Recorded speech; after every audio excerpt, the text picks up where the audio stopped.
Hey there, so today I'm going to be talking about starting a internet-based company. There's a few ways to go about this, but I'm going to talk about two different ways, and let's get started. So first you're going to want to figure out what you're selling, whether it's products, crafts, services, and even information, offering that. You got to find like a niche, like what, is there a market for it, and start there. Second, you're going to go and figure out, maybe like a business plan, um, your mission statement. Just get really organized, do some research on what is all going to go into this internet based company, because there is a lot that tends to go into these. Um, so I have two companies um, that they're that I run online.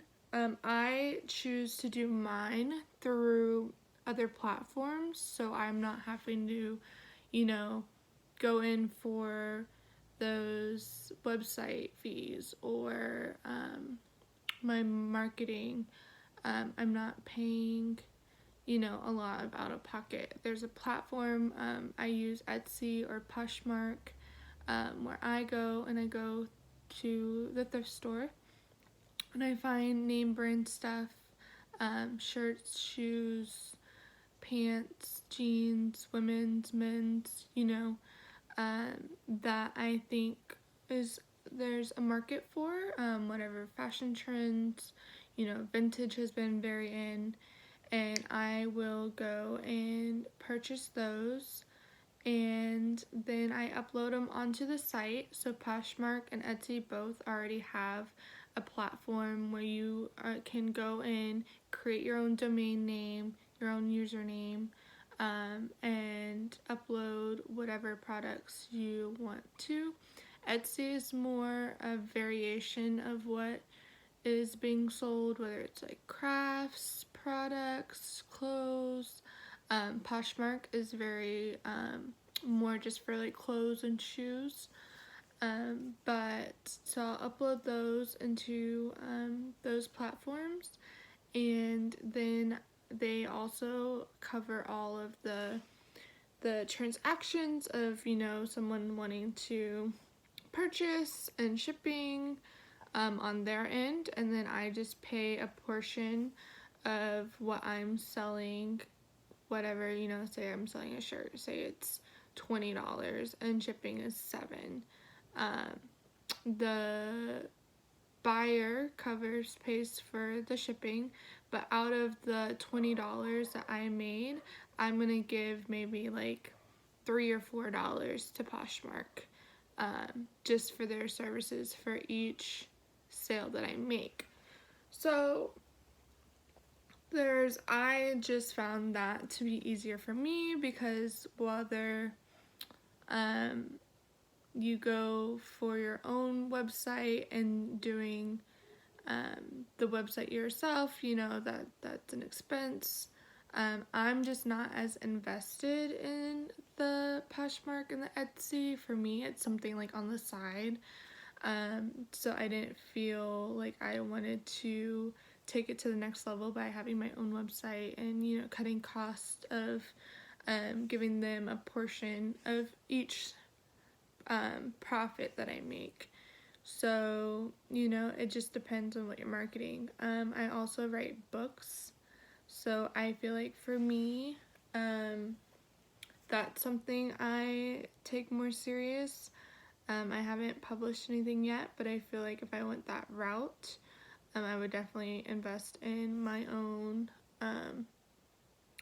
website and more deeper into marketing on basically a platform where I'm selling my books online with my own website and my own way to process transactions.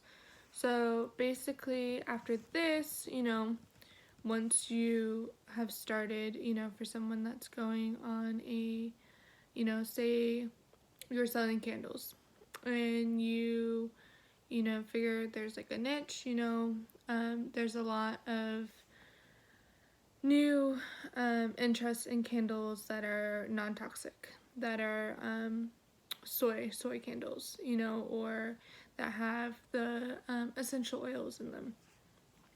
And so say you find, there's a market for this and you have these products that you're being able to make. So you're going to invest in into a website being built. You're going to invest into transactions, a way to have set up where people can put in their card information and your purchases can be directly handled to you. Shipping, stuff like that.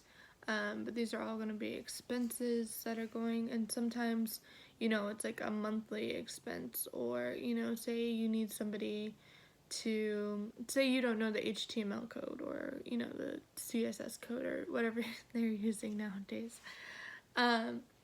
You're going to have to pay somebody to, do that for you. It's not going to be, just one thing and done. I mean, sometimes it's easy to, where they've already set up the code and you can just type in where the words are, what you want. But like, say, you're having troubles with your payment transactions, and there's like a widget or whatever is program, coded into that's doing that. You're gonna have to pay somebody, to come in and come back and update it or fix any bugs that it's having. So there's a lot of expenses. Also, for me, you got to think about what when I'm going out to the thrift store, say, I sold that shirt for $20 and then I, Poshmark took $4 out of that, so I'm left with 16, but say the shirt costs, $7. So really I only made a $10 profit.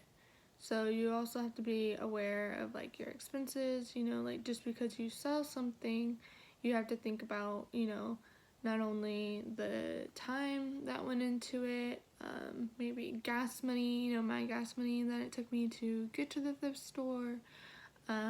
You have to think about, if you're gonna do it from scratch and not use a platform, what it costs you to build the website, what it costs you to maintain the website, what it costs you to obtain the domain name and to buy it out so that no one, can steal that domain name, or just stuff like that. So there's a lot to think about when you're starting an online company. I would say to start out with the platforms first, and then if you, really are like getting to where you're getting a big market and you're getting a big clientele and you're getting, bigger, then that's when you should venture out to do your own thing.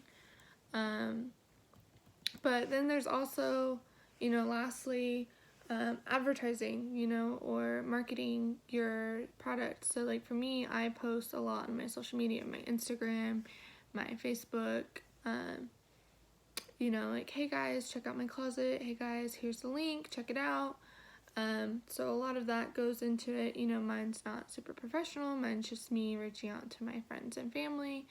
But you could also pay someone to market it and to, advertise, or, like advertise on, YouTube videos, like all those commercials, like pay an ad to come up, or vice versa. You can even make an online company of ads where, you're marketing, you have ads running on your page, and for every ad that someone watches, you get, a penny or something like that. So there's different variations of online companies, and there's a lot that goes into it. I mean, really, I just think a lot of research, a lot of planning, know your market, know what you're offering somebody, whether it's a product, craft, service, just really understand, what, people are wanting, and, just kind of follow those steps. And, like I said, I think the best way is to start off using a platform so you're not investing so much right out away. But, as that starts to build, your clientele starts to build, you actually, realize what it's going to take, then I would say venture off into your own, and investing into more of your own platform, so that you're not having to, share a lot of the cost with a third-party site. But anyways, thank you for listening. I will also post some pictures of like my Poshmark, just so you guys can see a gist of how it works. But thanks, and I hope you enjoyed.